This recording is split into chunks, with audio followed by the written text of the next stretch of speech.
Hello बच्चा gang, क्या हाल चाल? एक नंबर सर। और आपके सामने हाजिर हैं आपके गब्बर सर। कैसे हो गब्बर आर्मी? उम्मीद है आप लोग सभी मस्त, बेहतरीन, सुपर और मक्खन मलाई होंगे। जी हाँ बच्चों, आज मैं कह सकता हूं कि मेरी गब्बर आर्मी ने वाकई में पेपर में रौला कर दिया होगा। आज जब उनके सामने पेपर आया होगा और जब उन्होंने वार्म अप सेशन कल का देख के गए होंगे तो उनके अंदर जो फीलिंग थी ना, वो थी यस यस यस। क्या कहा था आपसे? आपसे कहा था कि शेयर का फुल फ्लैश क्वेश्चन आएगा ही आएगा। आपसे कहा था अंडर राइटर्स का क्वेश्चन आपको देखने को मिलेगा। आपसे कहा था मॉड्यूल के किसी भी क्वेश्चन को मिस मत करना। एक क्वेश्चन एज इट इज छपेगा, बस थोड़ा सा फिंगर फिंगर कह रहा हूं नुमेर थोड़ा सा जो न्यूमेरिकल डिजिट है वो चेंज हो जाएगी। तो आओ देखते हैं आज का पेपर, और आप भी कमेंट सेक्शन में जरूर बताना वीडियो के बाद कि वाकई में कैसा पेपर हुआ है। गप्पू भैया का जो भी कार्यक्रम था, जो भी बताया गया था गब्बर सर के द्वारा, उसमें रौला हुआ है या नहीं हुआ। देखो बेटा, सबसे पहला क्वेश्चन बहुत ही बेसिक सा था। ये सिर्फ इसलिए है कि आप इसे देखो और डर जाओ, लेकिन बच्चे तैयारी करके गए थे यॉर्कर खेलने की और उन्हें फुल टॉस दी गई। इस क्वेश्चन को आपको पूरा स्टडी करना था। सिंपल स्टडी करने के बाद आपको कुछ फाइनेंशियल चीजें दे रखी हैं और यहां पर आपसे कह रहा है कि इन चीजों में ये आपको एक्सपेक्ट करना था, यानी कुछ चीजों को आपको बढ़ाना था, कुछ चीजों को आपको घटाना था। उसके बाद आपको सिंपली अलग अलग अलग तीनों को फॉर्मूले लगाकर तीनों वैल्यू निकालनी थी। पहले वाले में आपको net profit margin, return on equity, return on capital employed, ठीक है। दूसरे वाले में आपको बताना था कि अगर डेप्ट को पेड किया गया है, जो भी पैसा आया है नए शेयर से, उसके बाद नेट प्रॉफिट क्या होगा। तो ये सारी चीजें करनी थी। देन ये क्वेश्चन देखो और यहां देखो क्या लिखा हुआ है बेटा। और कल के वार्म अप सेशन में मैंने क्या कहा था कि रेशियो में inventory turnover ratio, interest coverage ratio, डेब्ट टू इक्विटी रेशियो, ये काफी इंपॉर्टेंट है। और देखो भाई साहब, ये आया है, सिंपल था। मैंने आपको कॉस्ट ऑफ गुड्स सोल्ड के दो फॉर्मूले बताए थे। यहां पर आपसे पूछ रहा है inventory turnover ratio. Inventory turnover ratio का फॉर्मूला क्या था? Cost of goods sold upon average, ठीक है। तो कॉस्ट ऑफ गुड्स सोल्ड पहले वाले फॉर्मूले से निकल आएगा, opening stock plus purchase minus sales. उसके बाद average inventory opening plus closing upon 2, और फिर आपको फॉर्मूला लगाना था। ग्रॉस प्रॉफिट के लिए आपको सेल्स दे रखा है, ग्रॉस प्रॉफिट के लिए सीओजीएस निकाल लिया, दोनों को माइनस करोगे ग्रॉस प्रॉफिट आ गया, gross profit upon sales into 100। यहां पर 4 नंबर आपकी झोली में आ गए होंगे, पक्का ना? यही करके आए हो ना? चलिए आगे देखते हैं। उसके बाद ओए होए होए होए होए होए होए होए होए होए एंट्रीज पास करनी है भाई। 5 लाख शेयर से प्रीमियम 20% पर इशू करा है, 90% यानी कि डिस्काउंट पर करा है, फिर आपने लोन के साथ किया है, मतलब कि हर चीज को अलग अलग ट्रीटमेंट के हिसाब से करना था। और यहां पर हिंट के तौर पर कहा गया था ignore written off discount on issue of debentures. C 3 number का। भाई साहब हमारे बच्चे अंडर राइटर्स में फर्म अंडर राइटिंग वाला कंसेप्ट करके गए थे, अंडर राइटिंग में क्रेडिट वाला कंसेप्ट करके गए थे, लेकिन यहां पर ये क्या दे दिया? आपसे कह रहा है 5 लाख इक्विटी शेयर है, ठीक है। तो सबसे पहले 5 लाख का 40%, 30%, 30% आपने कर दिया।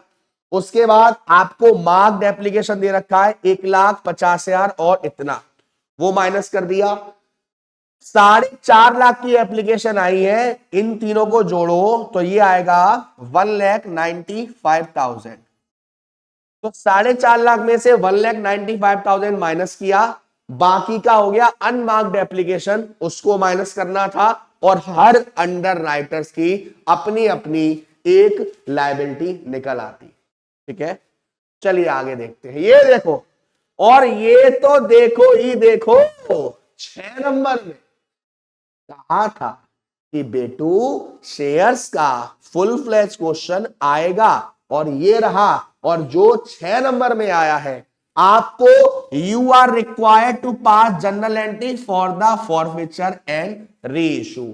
आपको सिर्फ फॉरफीचर और री इशू की एंट्री पास करनी थी। अगर आपने शुरुआत से एंट्री पास करी है जैसे भी, अच्छी बात है, नहीं करी कोई दिक्कत वाली बात नहीं है। देखो, कैंपा सॉरी बेटा, Campa limited issue 4 lakh share of 50 each at a premium 15%। Application आई है 4.5 लाख की, और अमाउंट पेबल है ऐसे: 15 एप्लीकेशन, 16 अलॉटमेंट, 20 फर्स्ट कॉल और 14 फाइनल कॉल।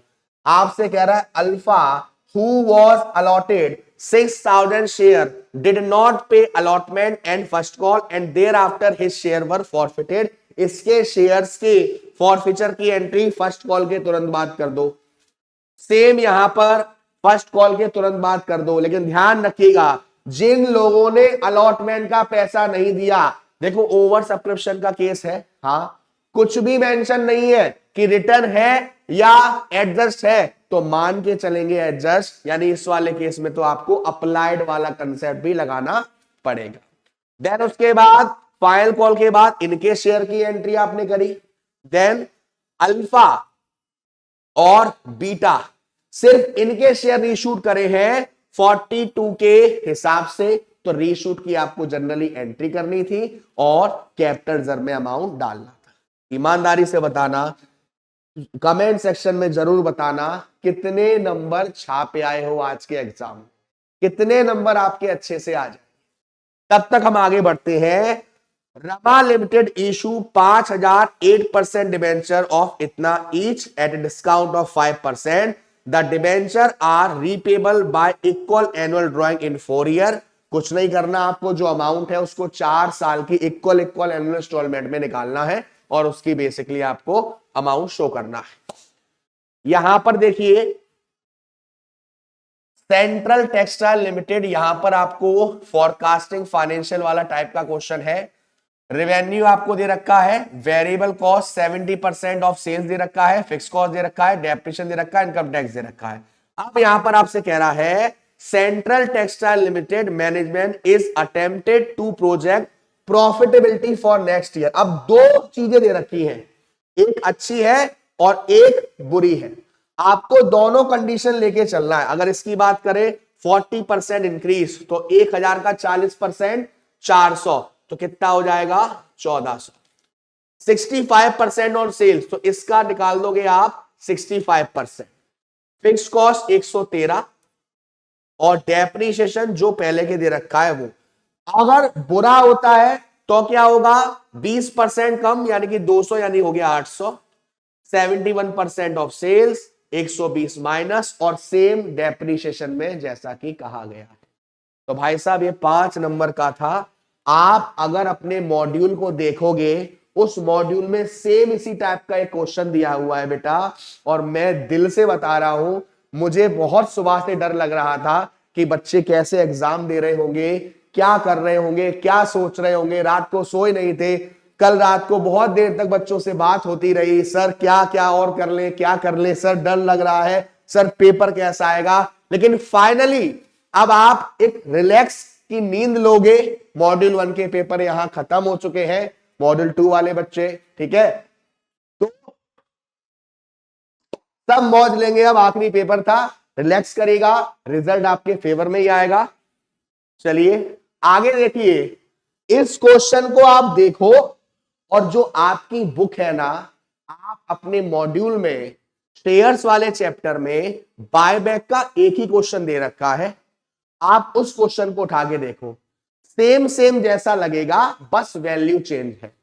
बायबैक वाले क्वेश्चन में सबसे पहले हम देखते हैं हमारे इन्वेस्टमेंट को।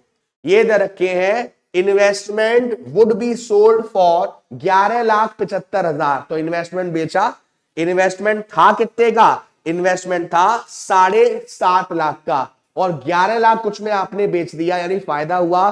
पहली entry bank account debit to investment account to profit and loss account.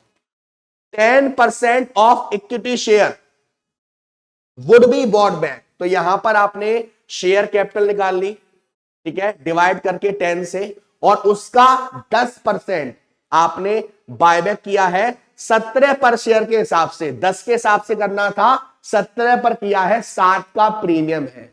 दूसरी entry equity share capital account debit security premium account debit to equity share holder. Payment करेंगे equity share holder to bank. जितना पैसा आपने buyback के लिए use किया है उतना पैसा या तो फ्री रिजर्व से या फ्रेश इशू से लाना पड़ेगा। अगर आपने रिजर्व में से इस्तेमाल किया है तो आप उतना ही पैसा सीआरआर में डालेंगे। तो यहां पर आपसे क्या कह रहा है, आपसे कह रहा है 1 लाख रुपए के आप डिबेंचर ले आए, तो 1 लाख तो यहां से जुगाड़ हो गई। बाकी का जो पैसा है वो हमने फ्री रिजर्व से इस्तेमाल किया, तो उतना ही पैसा हम सीआरआर में डाल देंगे। Premium on buyback to be met for security premium, जो हमने प्रीमियम आ रहा है बायबैक में उसको रिटर्न ऑफ किया, हो गया। 5 नंबर आ गए भाई साहब सीधे सीधे। उसके बाद ये रहा कंसोलिडेशन का क्वेश्चन। अगेन मुझे उम्मीद थी कि एक बड़ा क्वेश्चन आईसीएसआई दे, बहुत पता नहीं क्यों ऐसा लग रहा था दे, लेकिन आईसीएसआई ने जो भी किया है वो आपके हित में ही किया है, यानी क्वेश्चन बहुत ही इजी रखा है। आपसे कह रहा है holding company H limited has bot 48,000 share. तो देखो 48,000 अपॉन 60,000 इंटू 100 करके आप कंट्रोल रेशियो निकाल लेंगे, और जो कॉस्ट ऑफ इन्वेस्टमेंट है 9 लाख रुपए का इन्वेस्टमेंट है, तो 9 लाख और इसमें से 4,80,000, और आपसे कह रहा है general reserve of S limited on the date of acquisition. जब एक्वायरेशन हुआ तो 1,20,000 था, यानी 1,20,000 प्री है। प्रॉफिट एंड लॉस 24,000 था, ये 24,000 प्री है। तो ये दोनों का कितना परसेंट आएगा, ये 48,000 आई थिंक 80% आएगा। तो इन दोनों का 80% कॉस्ट ऑफ कंट्रोल में, 20% माइनॉरिटी में। फिर 1,20,000 से कितना हो गया, 30,000 बढ़ गया, और यहां भी ये बढ़ गया। तो जितना बढ़ा है उतना कहां चला जाएगा आपका, माइनॉरिटी को कैलकुलेट करते में, ठीक है। How will goodwill be treated in consolidation, ये आपको बताना है गुडविल कहां जाती है। आपको मालूम है गुडविल हम जब आती है तो एसेट साइड में शो होती है फायदे के रूप में दूसरे वाली पार्टी को। देन एक और क्वेश्चन है आपका, यहां पर आपसे कह रहा है, ये आपको एक कैपिटल स्ट्रक्चर दे रखा है। In the next year the company is undertaking an expansion project of 1,500 crore. The project is to be finance in the ratio 40% of fresh owner capital and 60% secure डेब्ट कैपिटल, यानी 40% पैसा वहां से आएगा, 60% पैसा वहां से आएगा, और दोनों ही पैसा आ रहा है तो फाइनेंशियल एक्टिविटी का पार्ट बनेगा। नो ओल्ड डेब्ट इज रीपेड, कोई भी पुराना डेब्ट पेड नहीं करा। The equity capital will be raised at 15 per share. The average interest rate of debt old plus 2 will be 13%. Income tax is 25%. यहां पे सिर्फ आपको फाइनेंसिंग एक्टिविटी का फोरकास्ट बनाना है। उसके बाद और करके ऑप्शन है आपके पास, जहां पर मुझे लगता है मोस्टली बच्चों ने इन क्वेश्चन को छुआ नहीं होगा, क्योंकि इसके कंपैरिजन में न्यूमेरिकली काफी इजी है। यहां पे आपको बताना था what are the condition required to be fulfilled by a company in order to issue ESOP. जब कंपनी को ईशॉप इशू करने हैं तो कौन कौन सी कंडीशन को फुलफिल करना पड़ेगा। What are requirement for consolidation of a subsidy which is LLP और पार्टनरशिप, और आपको इशू ऑफ बोनस शेयर पर शॉर्ट नोट लिखना था, और 5 नंबर का ईच क्वेश्चन। ये हाल था आपका कॉर्पोरेट अकाउंटिंग के आज का।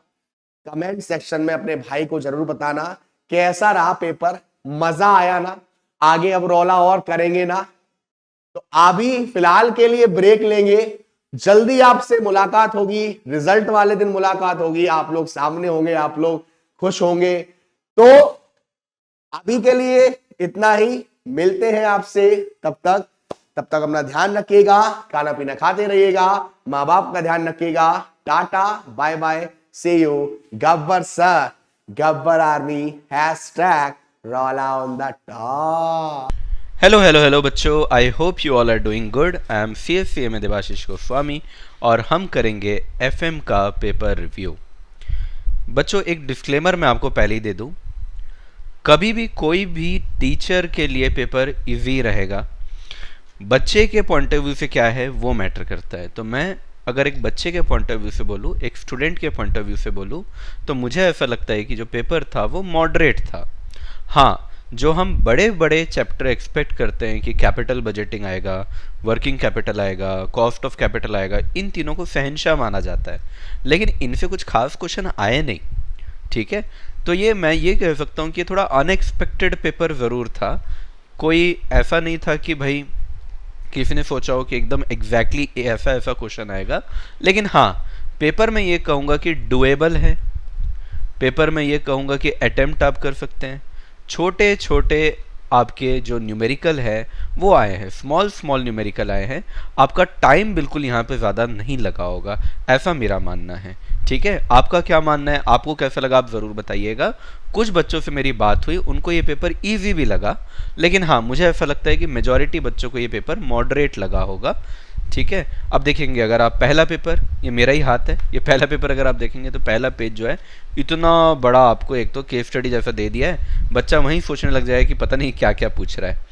अब अगर आप इसके अंदर देखेंगे तो देखिए ये आया है 20 नंबर का, जैसे हमको पहले से ही पता था कि 20 नंबर का ही आएगा। अभी अगर आप इसमें देखेंगे तो इसमें वैल्यू ऑफ फर्म निकालना है, ओवरऑल कॉस्ट ऑफ कैपिटल निकालना है, बिफोर इन्फ्यूजन ऑफ फंड। तो बिफोर इन्फ्यूजन ऑफ फंड आप लोग को WACC निकालना है। WACC का जो क्वेश्चन रहता है वो एग्जाम में थोड़ा एक्सपेक्ट रहता है हम लोग का, और ये मैंने कल का अगर आप पेपर देखें तो वहाँ भी मैंने कहा था कि WACC आ सकता है, तो वहाँ पे कॉस्ट ऑफ कैपिटल का ये बात इन्होंने पूछा है। अगर आप देखें तो EBIT दिया हुआ है, टैक्स रेट दिया हुआ है, करंट मार्केट प्राइस दिया है, market value of debt equal its book value and cost of equity दिया हुआ है। तो कई आप लोग को ऑलरेडी दिया हुआ है, यानी नहीं निकालना है। निकालना क्या है बच्चों, आपको डेफिनेटली क्वेश्चन में डेट डिबेंचर यहाँ पे दिया हुआ होगा, तो आपको यहाँ पे KD निकालना था, बाकी तो कुछ खास है नहीं यहाँ पे। तो KD का कैलकुलेशन आया है बच्चों, और कल का अगर आप पेपर रिव्यू मेरा देखे होंगे, वार्म अप सेशन अगर आप देखे होंगे, तो वार्म अप सेशन पे मैंने कहा था कि आप प्लीज़ KD करके जाइएगा, KD से क्वेश्चन आएगा। देखिए कहा था कि नहीं बच्चों मैंने, तो ये देखिए KD से बिल्कुल क्वेश्चन आ गया, और ये KD आपको ये वाले पार्ट में आपको निकालना था। ठीक है, आगे देखेंगे अगर आप तो वैल्यू ऑफ फर्म निकालना है, वैल्यू ऑफ फर्म निकालना है यानी कैपिटल स्ट्रक्चर से ये क्वेश्चन आया है। इकोनॉमिक वैल्यू एडेड और मार्केट वैल्यू एडेड, ये आपके चैप्टर 1 के अंदर है। बहुत सिंपल क्वेश्चन बनता है, नोपैट माइनस कैपिटल चार्ज अगर आप करते हैं तो आपका EVA यहाँ पे आ जाता है। राइट एवरीवन, तो EVA निकालना क्या ये फॉर्मूला रहता है। अगर आप लोग देखेंगे तो जो फॉर्मूला शीट था बच्चों हमारा, उस फॉर्मूला शीट के अंदर हमने सबसे पहला EVA ही किया था। मुझे लगता है कि आप लोग को वो फॉर्मूला दिखा देता हूँ मैं। EVA और MVA को अपन ने सबसे ऊपर रखा था, ये रहा, कहाँ गया, ये देखिए EVA और MVA, ये देखिए क्वेश्चन में जनरली ये सारी चीज़ें दी हुई रहती है, आपको निकालना रहता है। तो value of firm, capital invested, capital charge कैसे निकालेंगे आप, cost of capital, cost of capital आपने उसके ऊपर निकाला WACC, इनटू कर देंगे बच्चों कैपिटल से, तो आपके पास कैपिटल चार्ज आ जाएगा, और फिर आपको नोपैट निकालना है जो EBIT माइनस टैक्स करके आपका आ जाता है। फिर मार्केट वैल्यू निकालना है। तो सबसे पहला ही ये 2 फॉर्मूला था जहाँ से आपके एग्जाम में क्वेश्चन आया है। चलिए बहुत बढ़िया, आगे आते हैं हम लोग। और क्या है हमारे पास सर, इसके बाद कंपनी को बोल रहा है कि प्रपोज कर रहा है 8% प्रेफरेंस शेयर, बैलेंस 10 लाख जो है वो ऑल्टरनेटिव से आएगा। तो कुछ पैसा हम लोग प्रेफरेंस से उठा रहे हैं, 5,000 प्रेफरेंस शेयर अपन 100 पे इशू कर रहे हैं, यानी कि 5 लाख का प्रेफरेंस शेयर इशू हो रहा है, और 10 लाख कहाँ से आ रहा है, 2 अलग अलग ऑल्टरनेटिव से। हम लोग पहले क्लास में ही कैपिटल स्ट्रक्चर के अंदर पूरा का पूरा कैपिटल स्ट्रक्चर के अलग अलग तरीके से पूरा निकालते थे, है ना। ऑप्शन नंबर 1 में क्या होगा, ऑप्शन नंबर 2 में क्या होगा, ऑप्शन 3 में क्या होगा। ठीक है, तो आपको वही कैपिटल स्ट्रक्चर यहाँ पे निकालना है। EBIT माइनस इंटरेस्ट, फिर टैक्स, ये सारी चीज़ें आपको करनी है, और फिर आपको EPS निकालना है। तो ये पूरा हम लोगों ने किया हुआ है। फाइनेंशियल लिवरेज निकालना है, कल भी मैंने बताया था फाइनेंशियल लिवरेज इंपॉर्टेंट है। Financial leverage, degree of financial leverage कैसे निकलता है बच्चों, आप लोग को बहुत अच्छे से मालूम है, EBIT अपॉन EBT। ठीक है, तो अगर आप देखेंगे EBIT अपॉन EBT, अगर आप देखेंगे तो ये पेपर में लगभग सारी चीज़ें कवर हो गई। चैप्टर 1 कवर हुआ क्या? Yes. Cost of capital cover हुआ क्या? यस। कैपिटल स्ट्रक्चर कवर हुआ क्या? यस। लिवरेज कवर हुआ क्या? यस। लगभग 4 अलग अलग चैप्टर से इन्होंने मिला के एक चीज़ पूछी। तो मुझे बड़ा अच्छा लगेगा अगर बच्चों ने इसका क्वेश्चन में 20 में 20 लाया होगा। तो इन केस बच्चों अगर मान लीजिए आपको कुछ गलत भी हुआ होगा तो चलेगा। अगर आपका कुछ पार्ट सही है तो कुछ नंबर आपको मिल जाएगा, एकदम टेंशन नहीं लेना। मान लीजिए जैसे आपका EPS करेक्ट आया, फाइनेंशियल लिवरेज नहीं आया, बच्चों नंबर मिलेगा। जैसे ये 4 नंबर के लिए ये क्वेश्चन है, 8 नंबर के लिए ये है।